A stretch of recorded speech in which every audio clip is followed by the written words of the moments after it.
We will wait 1 minute because we're waiting for one speaker.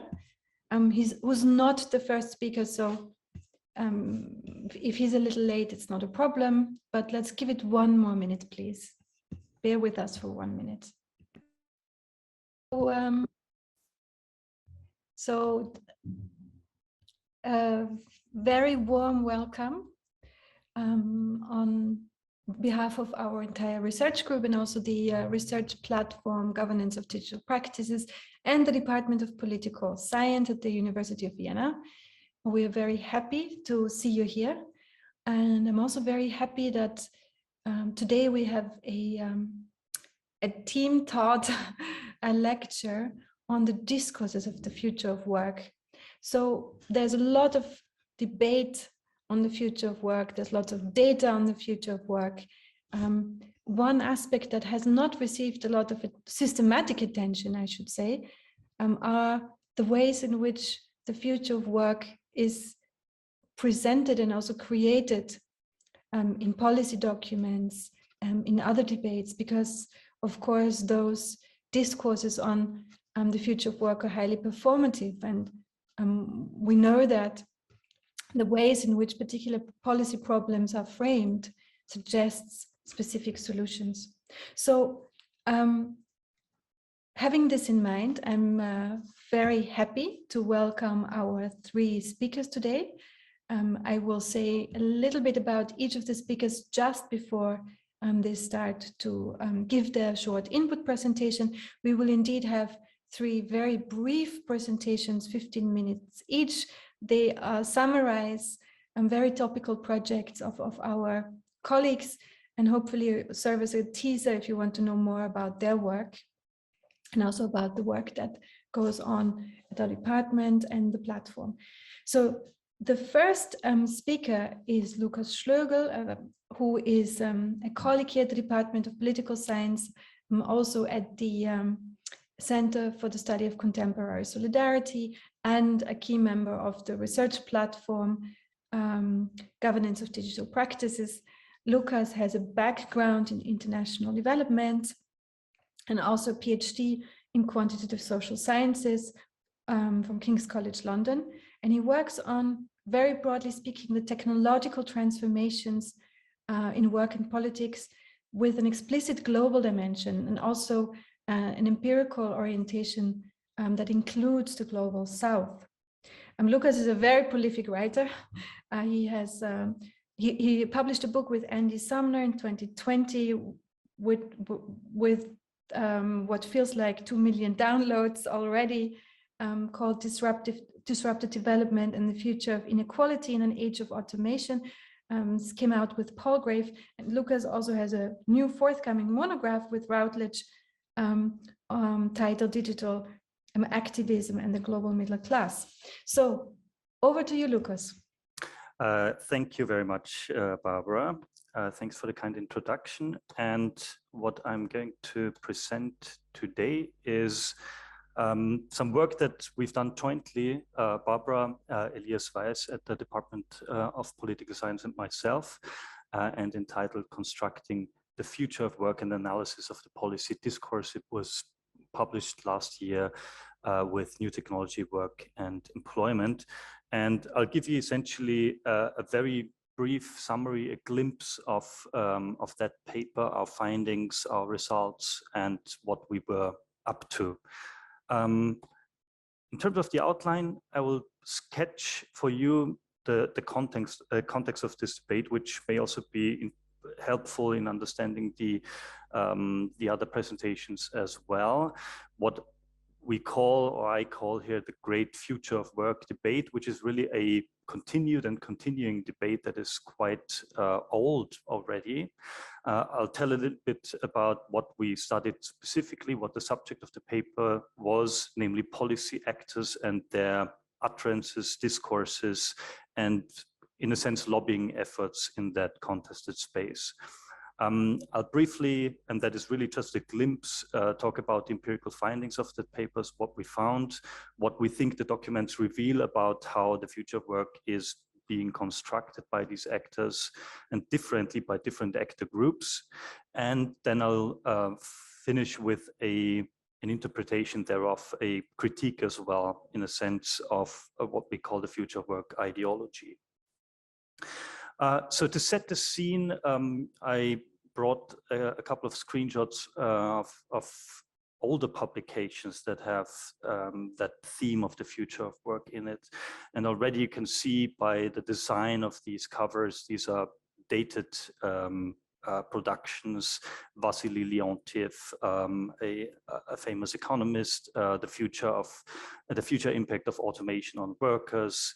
Barry Jones, Sleeper's Wake, Technology and the Future of Work. Zuboff, of course, the Harvard business sociologist who has just recently been in the media for her work on surveillance capitalism. Did a monograph in the Age of the Smart Machine, the Future of Work and Power. And there's lots and lots of other publications in that vein. The National Commission on Technology, Automation, and Economic Progress by Lyndon Johnson, for instance.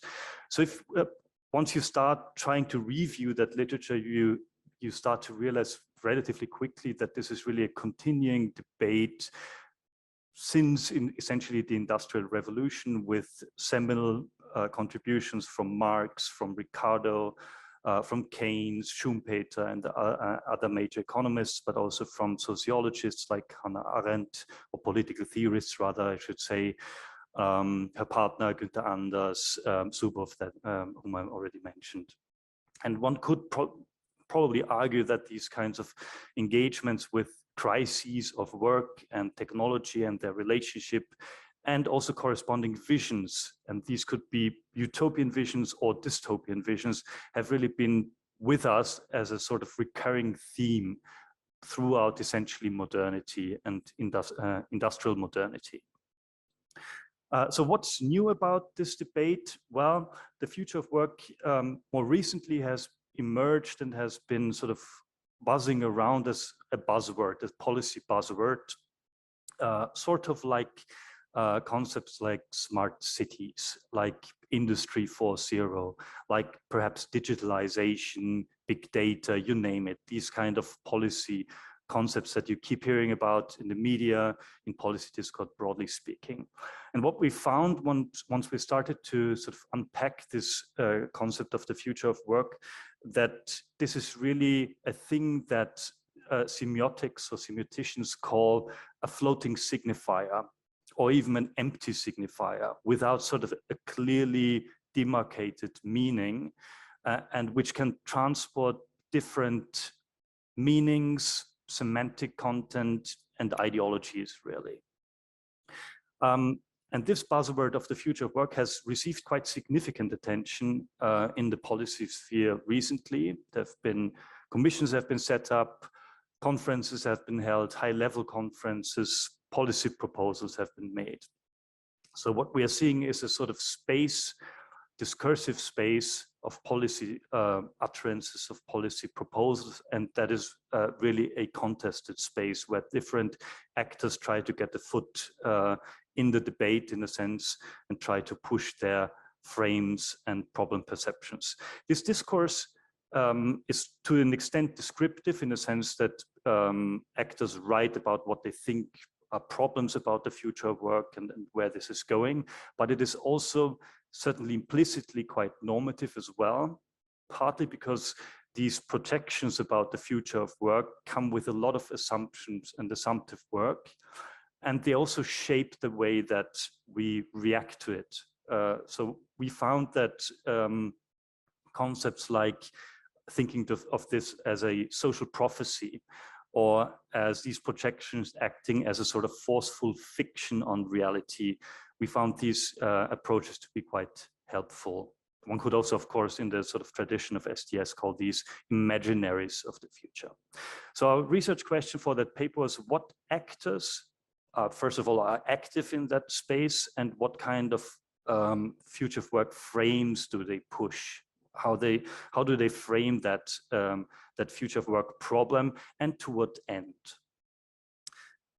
So what methods helped us answer these research questions? Essentially, we did a big sort of corpus document analysis. So we constructed a corpus of policy documents using internet search and bibliographic snowball sampling. So we looked into the bibliography of documents and then checked what other documents we'd missed, and we continued that until saturation was reached and we couldn't find any other documents that relevant to our discourse.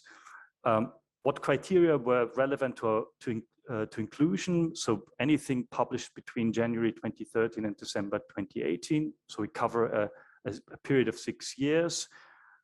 Discourse published in English, in PDF format, and in a sort of standard A4 layout. That may sound a bit silly as a sort of criterion for inclusion, but once you start engaging with internet discourse, you find, well, there's all sorts of stuff uploaded, PowerPoint presentations, free text on web pages and so on. So we focused on this sort of standard report type kind of publication. It had to carry or contain the phrase future of work, either in the title, in the abstract, or at some important point in the document, maybe in the executive summary. And it also had to have a substantive focus on either work or technology or both of these phenomena. And we're explicitly not focusing on peer-reviewed academic literature. So what we surveyed here is policy literature or gray literature, bibliographically speaking. So we do not include monographs, we do not include journal articles, we include things like briefing papers, policy papers, white papers, reports, to an extent also working papers. We then, once we had constructed that corpus, manually code that corpus following an inductive, interpretive taxonomic approach. It's a bit of a mouthful, but it simply means we read and to a degree also skimmed the literature and then constructed from that a taxonomy of important framings that emerged from in these documents. And we did that interpretively, so we didn't count words or anything, rather we read and understood the text in a sense. Two sort of big categories guided that exercise. On the one hand, we were interested in what we called priors, policy priors. So any sort of assumption about what the future of work challenge is really about, what is the problem, these kind of perceptions. And on the other hand, we were interested in recommendation information in these documents. So what kind of policy advice is being given, what solutions are being proposed in those documents. So I said we worked with a taxonomy. I'll just give you a very, very brief glimpse of that because it's quite comprehensive. It's a 3-level taxonomy which is available in the annex of our publication. You can already see. So, for instance, in the priors space, we coded various problem-oriented statements, risk discourse, and that could refer, for instance, to the labor market, to income, to the economy broadly speaking, to skills. And within the labor market, we again coded, do policy actor thinks there will be fewer jobs, the jobs will be worse, and so on. In the income space, who will benefit or not from developments in the future of work. So that was our sort of taxonomic toolkit that we devised reading this corpus, and that we then used doing a recoding with several coders. Our unit of analysis is the document itself, and each document could contribute multiple codes, but we only counted 1 code per document. In terms of the results, I'll speed up already because I'm having a look at the time. We found 195 relevant policy documents totaling over 8,000 pages. What you see on the left-hand side in the first panel are the years of publication. So you see a sort of exponential increase. You're used to that from Corona times already in the publication of these documents. Most of these are quite recent, In terms of their geographical focus, they are very often global, although the institutions producing them are not that global. They are most often headquartered in European countries or in the global north, you could say, but their scope, in a sense, and their advice tends to be quite all-encompassing and quite sort of global. And in terms of what's perhaps the most interesting bit of information here, in terms of the document output by sector of the policy actor, we found that we had a very active group that we coded as the consulting law lobby sort of actor complex. Most prolific, second most prolific is the a group of public administration and international organizations, the various UN organizations, the OECD, the World Bank, and so on. And then we have other actors partly from industry, ICT, software industry, from the education sector, finance, and then also from the development sector. So these are the kind of actors that contributed. What did they contribute in terms of the priors? So we presented a very crudest level of analysis, and anything else you'll have to read up on in the paper itself. What's interesting, for instance, here is that we find that problem-oriented discourse tends to be much more prevalent with public organizations and with international organizations, and the private consulting law lobbying sector is much more what we called opportunity oriented. So they see a lot of things that could be harnessed or perhaps turned into profit as well in that space. They are less worried about things like income polarization, inequality, and things like that. In terms of the recommendations, they are sort of a mirror image, and this is perhaps one of the starker findings. So we coded at the crudest level, interventionist public policy, general or broad policies, a sort of mixed category, and what we call free market or business-oriented advice.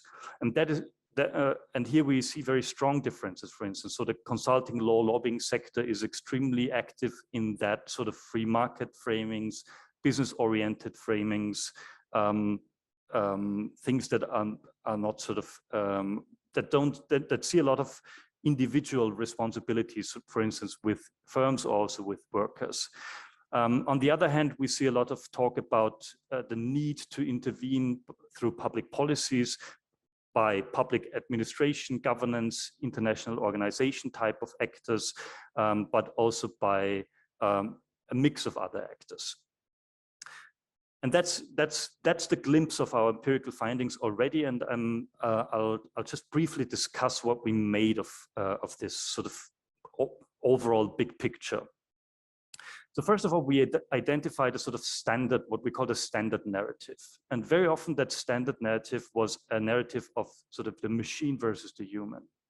So the future of work challenge was often depicted as emerging from one sort of key cause, and that is technological advances. So tech was often considered to dictate the problems, first of all, to cause the problems being disruptions, being inequalities, being the necessity of businesses to adapt in a sense, but also is most importantly for workers to adapt to changing circumstances. These dictate the structure, the contents, also the requirements, importantly, of work. And very often it seems as if humans face a sort of threatening, but at the same time not really negotiable world of technological change. Very often also in the sort of pictorial, from a pictorial point of view, or again semiotic point of view, you see clean, efficient, machine-centric imaginaries, pictures, scientific pictures, sort of Taylorist imaginaries. We also see that this discourse is quite prognosticist. So it often asks, what will the future be like? How many jobs will be needed, and so on, rather than asking what kind of future do we actually want or would we like to create? So there's a technological determinism baked into that talk. Moving on. corresponding to this, we find in that standard narrative a sort of adaptation discourse. And that's the second important finding in the sort of big picture point of view. So people, workers, employees are called upon to adapt to technology.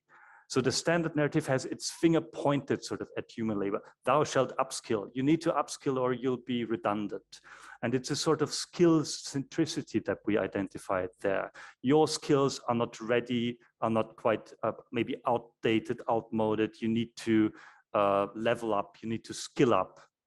What's the problem? We think with that sort of narrow exclusive focus on skills, first of all, rarely we think the malleability of technological development is really taken into consideration.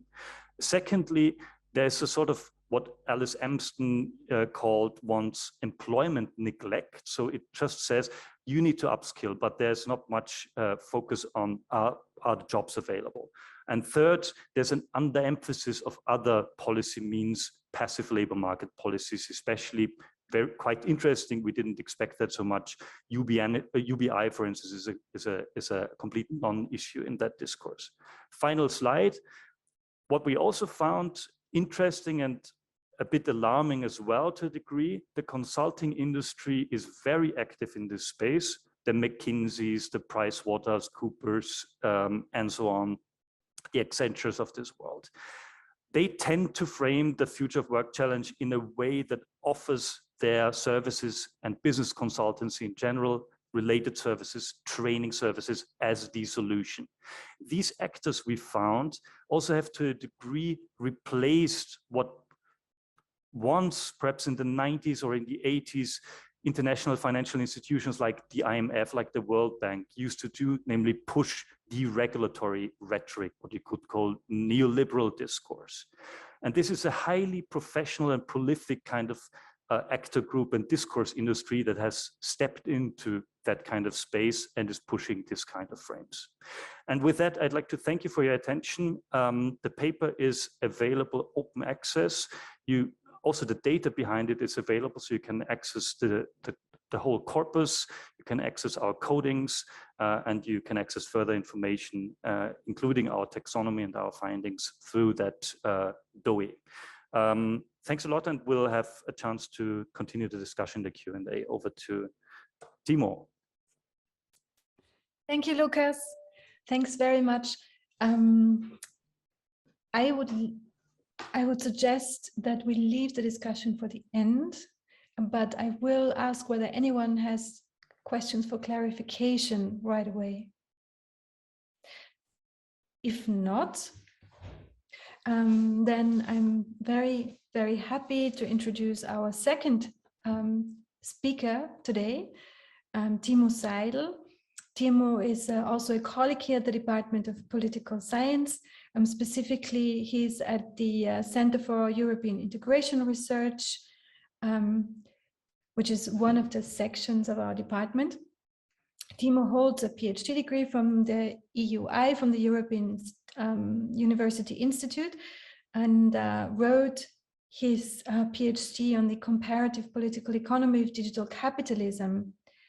And Timo is also a very prolific writer and thinker in this field. I just would like to highlight that he's doing work on data protection regulation in the context of the political economy. And one paper that I would like to highlight specifically is a paper that came out in Regulation and Governance titled "The Politics of Platform Capitalism, a case study on the regulation of Uber in New York," which I think will be of interest to many here. So over to you, Timo. Great. Can you see my screen full screen? Perfect. Good afternoon, good evening, everybody. Thank you very much, Barbara, for that kind introduction, and thank you very much, Lukas, for kicking off that three-part lecture. I think in a very nice and interesting way. So what I want to do today is kind of two things. First, I also want to talk a bit about an article that I published with Matteo Marenko in the European Political Science Review last year on the discursive construction of digitalization. But I kind of also want to use that article to make a broader argument about how we should think about technological change in a comparative setting. So here's the outline. I'm going to start out with talking, or let's say recasting the debates on the future of work and technological change more broadly as kind of a drama in two acts. And I make the argument that there should be a third act, a third way of thinking about technological change that would add nuance and subtlety to these debates. And I will illustrate that argument going back to the article that I just mentioned. I'll conclude with some short suggestions, I guess, or takeaways. So let's start out the drama in two acts, right? I argue that these debates on the impact of technological change unfold in these two acts. And the first act is the techno-optimists being pitted against the techno-pessimists. So let's start with the techno-optimists. Here's one example, Andrew McAfee and Eric Brynjolfsson, two MIT economists. They kind of think that we live in an age of brilliant technologies that will improve our lives, make us a lot more productive, so free us from drudgery and allow us to follow more creative and more interesting pursuits. And they don't deny that there's some issues, but I think with a few policy tweaks, you can get around them. And overall, the future looks quite bright and technology is a force for the good. And then you have other techno-optimists like Rachel Botsman, one of the early proponents of the sharing economy, or what was then called the sharing economy, who focuses sort of like on the potential of these technologies to create more collaborative and flexible working lives as we move into the age of peer production and prosumerism. These arguments are gathered steam early in the last decade and have run out of steam more recently. But what happened quite early is that these techno-optimists, they got company from the techno-pessimists who were sort of questioning these lofty promises and these future imaginaries, as Lukas put it, that they were sketching. And it's just like a rough categorization. I think they come in three varieties. The first ones are the critical techno-pessimists. They argue that technological change will exacerbate the problems of capitalism, right? It will make what is already bad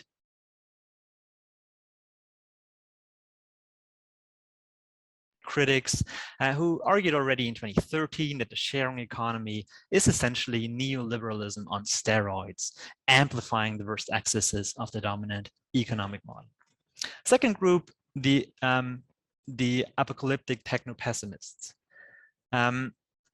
They argue that sort of the impact of technological change will be quite catastrophic regarding unemployment or employment, right? A famous example, the study by Fry and Osborne from 2013, who basically argued that almost half of the jobs in the US are potentially automatable over the next 2 decades.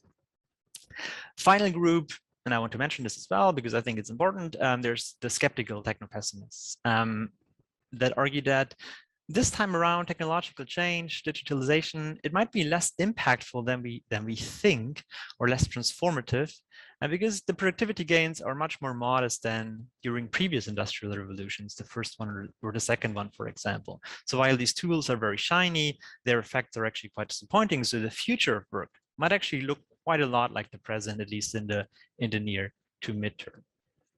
So you might already have that in mind if you're a social scientist, that there's something wrong with this debate, right? And this is what I call the second act, the social scientific objection. Wait a minute, the future of work is actually not determined by these technologies, but politics matters. It depends on what we actually do about them, how we regulate them and so forth.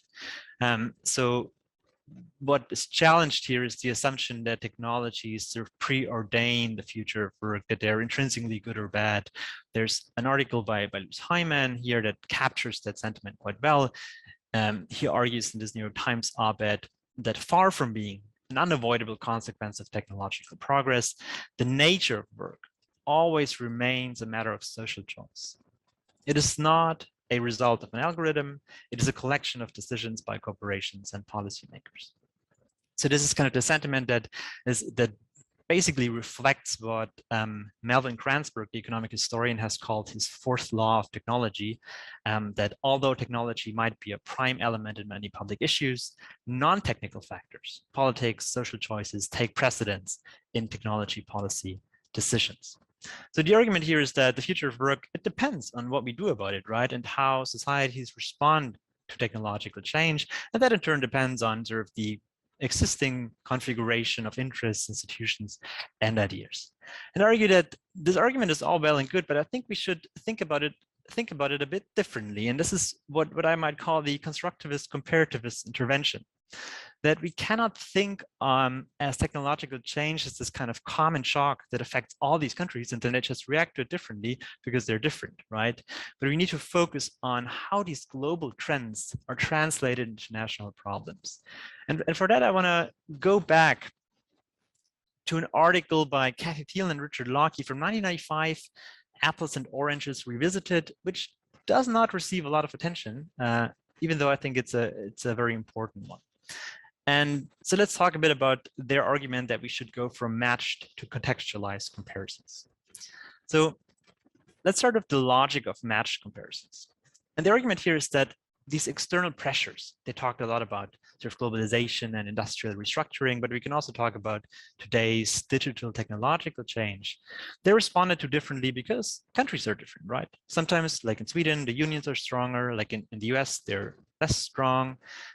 Sometimes there's important veto points that allow actors to block certain things.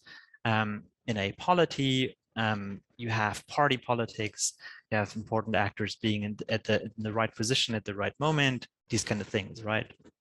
The problem with this kind of common shock, then divergent responses logic is that it assumes that countries actually respond to the same thing, the digitalization of work. But this same thing is not the same thing everywhere. And it is not perceived as such. And this is the argument I want to push here. And the solution that Locke and Thielen propose is to think more in terms of contextualized comparisons, which take seriously that what countries are responding to is what they view as the problems that are posed to them, for example, by digitalization. So what we need to look at, what we need to zero in on is the translation processes in which these external pressures or global trends are translated into sort of divergent struggles over national practices into internal problems. So what states make of the future of work, to allude to the title of this little talk, is both a discursive and a material practice. It is about what meaning countries attach to, say, digitalization of work, and then subsequently how they regulate and respond to it based on that perception or that meaning ascription. So it's all a bit abstract. So let's talk about it a bit more empirically, and here I draw on the article that I mentioned before.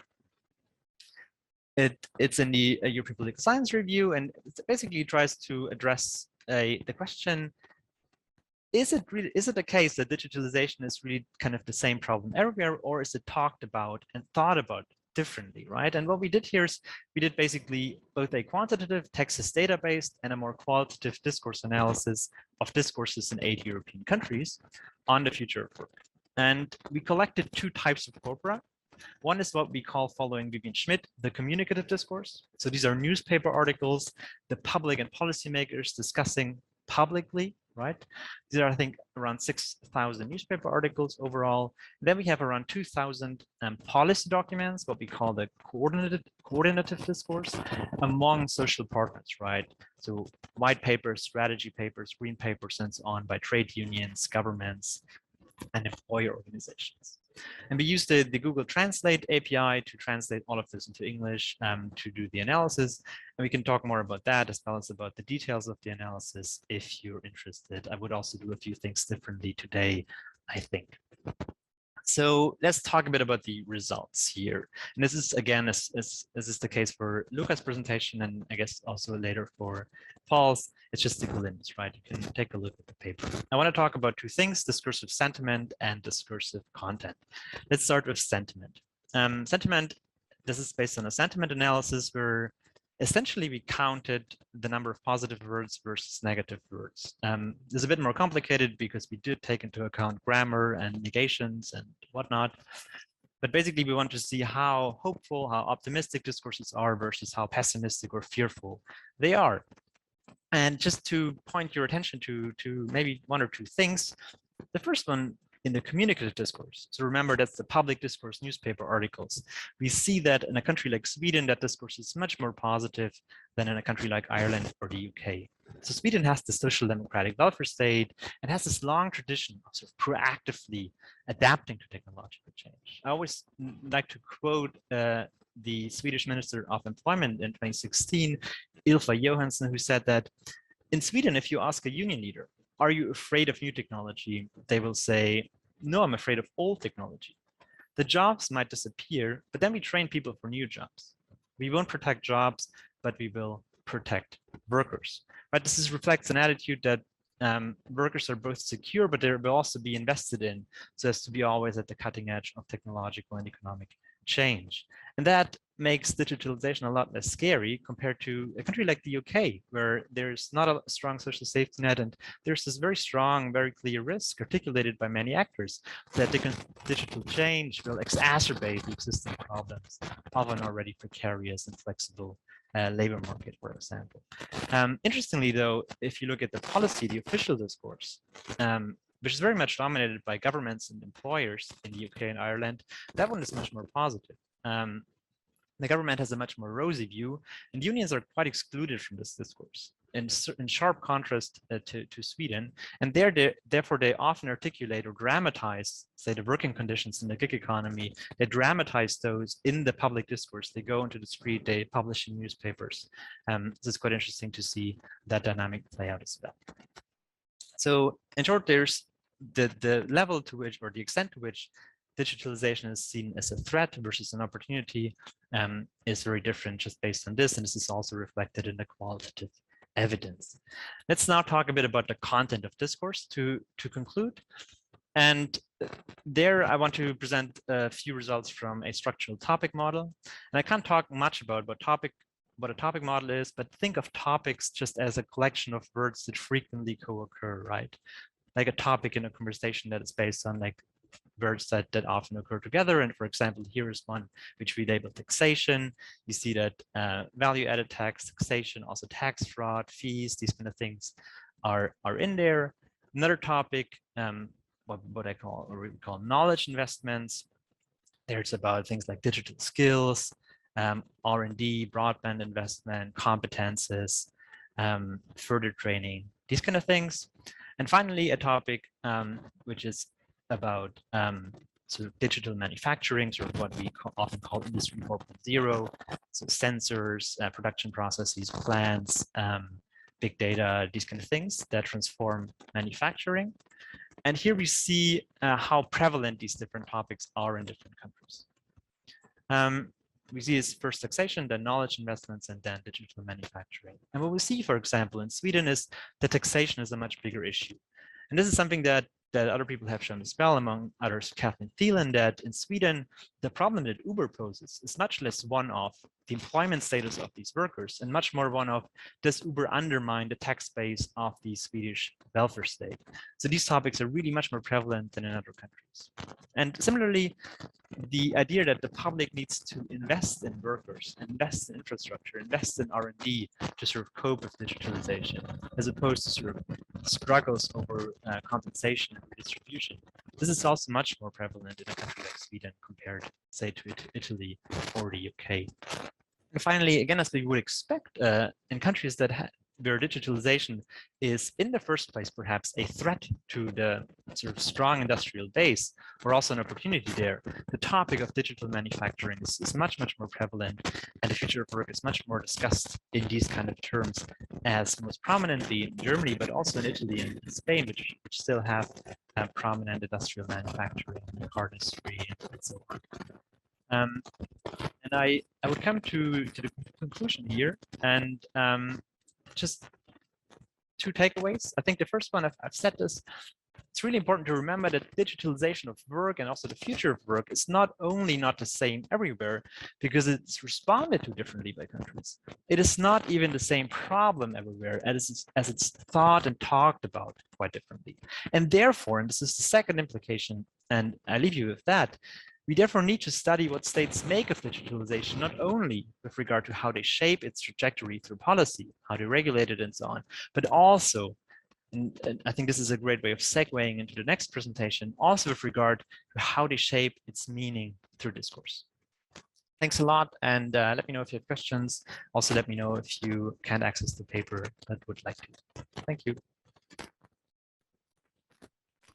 Super, thank you so much, Timo. This was actually exactly on time, to the second. Thank you very much. Are there any urgent questions for clarification for Timo? If not, we're moving on to Paul Dunshirn. I'm very happy to introduce Paul here. He's a colleague at the also the Department of Political Science and the research platform Governance of Digital Practices, where Paul is one of the key researchers. Paul has a background in anthropology and political science. He has a master's degree in social science research from Amsterdam. His doctoral project that he's working on in the context of the department and the research governance platform, Governance of Digital Practices, concerns governing commons. And what's particularly interesting for me, among many other things in Paul's research, is that he works on maritime biodiversity in health data and other types of data and commons frameworks. And another thing that I would like to highlight, and you've probably seen that also, Lukas and Timo have this same interesting approach. Also, Paul's work combines qualitative and quantitative, and in his case, computational technologies. So Paul will talk about who assembles the future of work, which I think is a very interesting title, because assemblage is one of the things that is predicted to be automated, but we still have a human here. Mapping actors and discourses in US American web debates on job automation. Paul. Yeah, thanks so much, Barbara, and also thanks to Lukas for having invited me to this panel. I'm very happy to present essentially my master thesis that I wrote 1.5 years ago at the University of Amsterdam. Yeah, and to give you an overview of what I'm talking about.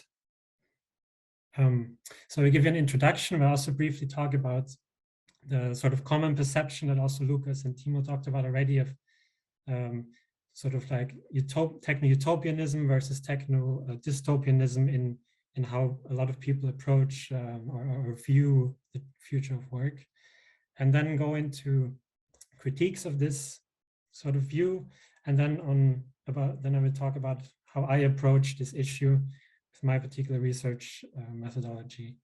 And we'll talk about what data I collected and used and how I collected the data.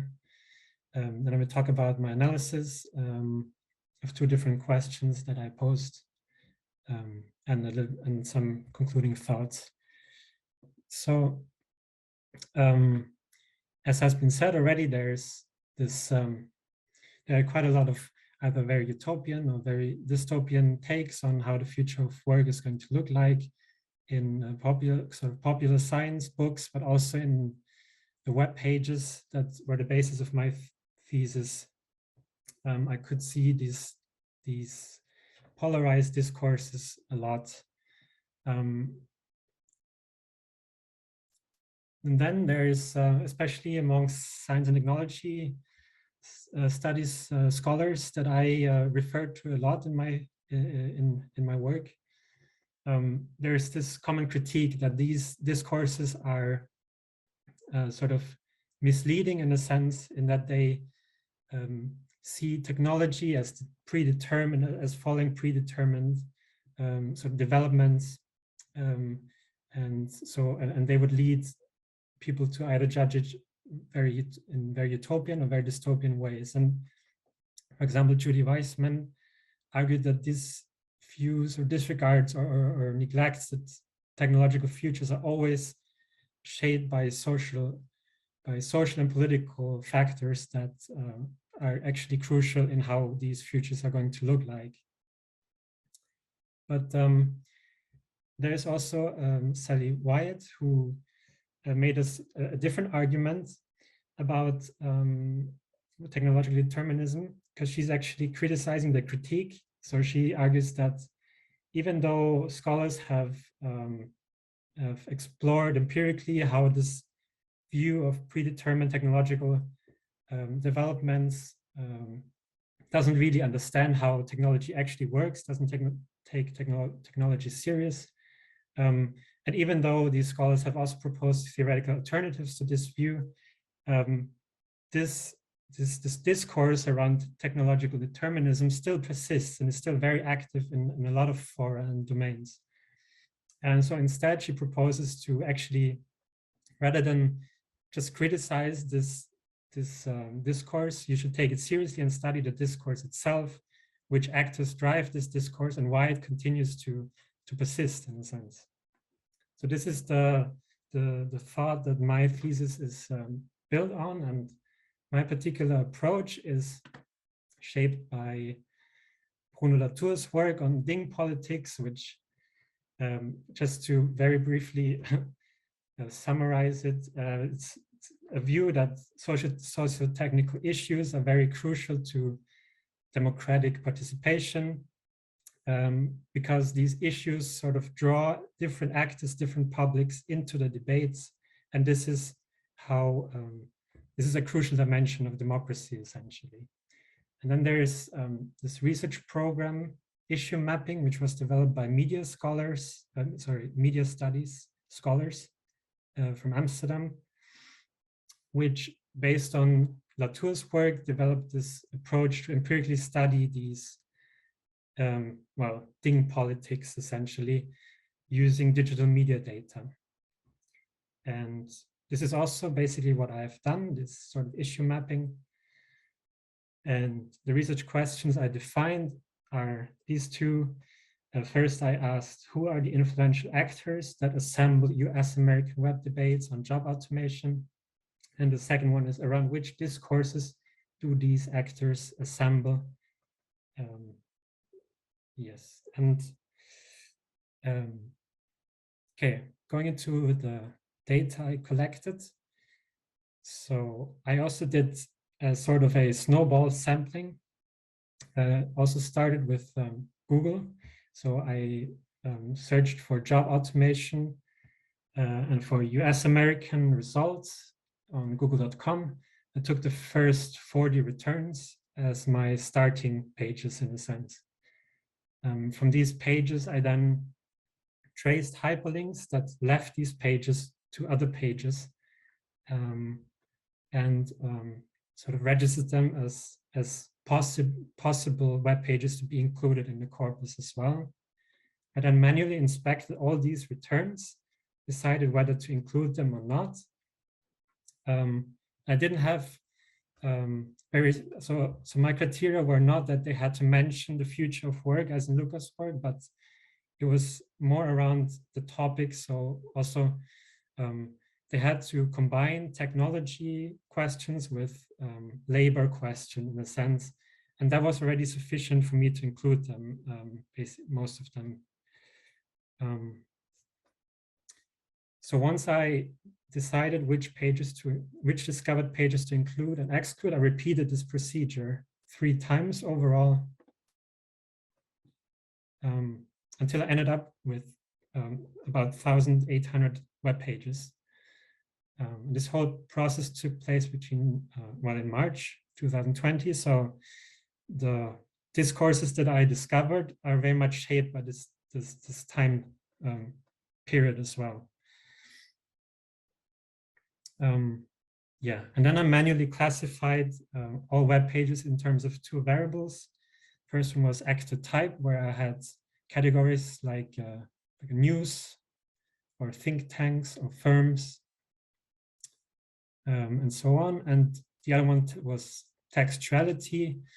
I will talk about this later, why this was important, the textuality. And just to give you an idea of what I was looking at in the end, so this is how the actor types were distributed. So the most dominantly I had news actors in my corpus, more than half of all the web pages that I looked at. There were also quite a lot of think tank web pages, scientific web pages, firms to some extent, and some public institution, intergovernmental organizations, and some other smaller types of groups of actors. Moving on to my analysis. So the first question, who are the influential actors in these public debates? So what I did here is I did something like quite a simple network analytical technique. So I looked at the in-link counts of the different web pages, and I used these in-link counts as indicators for how influential these the different web pages are in the debate. And this was inspired by this by actor network theory principles, basically saying that the more you get mentioned, the more activeness others attribute to you. So this was the idea behind this. And then what I did was I did not count this for every single web page, but I merged individual pages into their home domains, because otherwise I would have 50 New York Times articles that would all mention each other, which is not very meaningful for measuring the influence on the rest of the network. And this is what I ended up with. So what the results of this analysis was still New York Times were the most referenced one from all the other domains. And overall, I mean, overall there were mostly newspaper actors that were the most influential in these debates, according to how I measured that. But also some firms, interestingly, Amazon was relatively high. The think tank Brookings, and also McKinsey, for example, was amongst the top 15 that I mentioned here. And then the second question was more about the discourses itself. So in the end, what discourses do these actors produce? And around which discourses do they assemble? And that, if you think about it according to this language. And for this analysis, I narrowed my corpus down to only the textual pages. And I think, so only to those pages who have substantive textual content and are not just sort of infrastructural pages or empty home pages that lead on to other pages in a sense. And then I applied a community detection algorithm to this discourse network, which is a common technique in social network analysis. And then this is what came out of that. So different colors of this hyperlink network indicate the belonging to the communities. So I think I had 21 communities overall, and there was one major component of connected communities and a few communities that were not connected to the main component. But yeah, so the idea behind this community detection was to identify classes of debates in this overall network. But this in itself is not very meaningful yet, because I mean we have these clusters, but we don't know at all what they revolve around. So I moved on to a more qualitative analysis.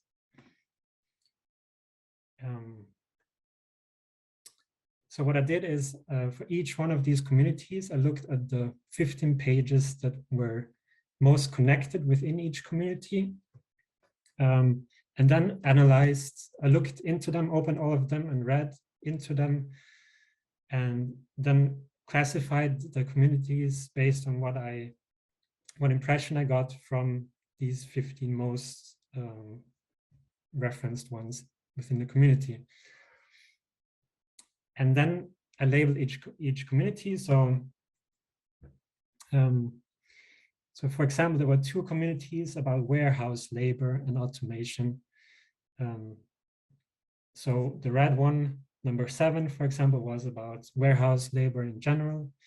And there was one about warehouses, about Amazon warehouses very specifically, which is the light blue one, number 2. You can see in the network they were quite close to one another, but they were still separate. So I could tell that the algorithm detected that there was one that was talking about warehouses in general and one that was talking about it in the specific context of Amazon. There were also 2 communities about transportation and autonomous vehicles, which was also very connected, the 2 things in the discourse. But the largest community, number 3, and the most central one, was about the numbers, how many jobs are going to be displaced and so on. Yeah, I also looked at, tried to find communities that adopt these overly dystopian or dystopian discourses, and they were rather marginal. They seem to be rather marginal in this overall network. For example, community 10, this one. This was one of the very utopian communities, which I labeled singularity. You see in the network position, it's rather marginal, it's not very central. I then went on to do some case studies on these discourses. And I'm just going to present one about this singularity, this mentioned singularity community. So you can see here the 15 web pages with the highest degree of this community. You can see that a lot of them are from the web page, from the web domain singularityhub.com. This is why I call it Singularity as well. And what is this Singularity Hub? It's essentially I think like a blog post from an Silicon Valley-based institution, the Singularity University, which is an institution for entrepreneurs and has very strong links to big tech companies like Google and Cisco. And I did a qualitative analysis of the contents of these web pages in these communities. Okay, I'm already coming to the end. Thanks.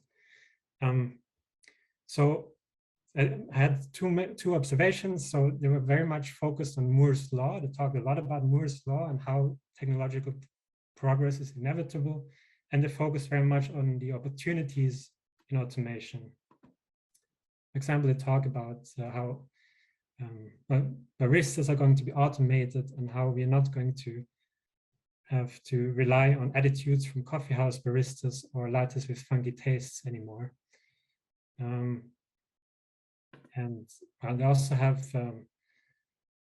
overall, a very utopian view of technological futures. And they never mention politics anywhere. There's a very apolitical sort of discourse that is present and shaping this particular community. And just to close off, some final thoughts. And these are things that I already said. So newspaper articles were the most dominant actors in my corpus. There were also some other actors like firms, think tanks, public institutions, and so on. Then these are the different topics of debates within the corpus. I also mentioned that already. Utopian, dystopian discourses appear to play a rather marginal role in the overall network. And then, well, for me, there was always this question: what does this data I collected actually represent? Because it's all based on these static web pages. So I think that the discourse would look very differently if I would have looked at other digital sources like Twitter or Facebook or so on. So, yes, thank you. Sorry for taking a bit longer. No, that's fine. Thank you very much, Paul.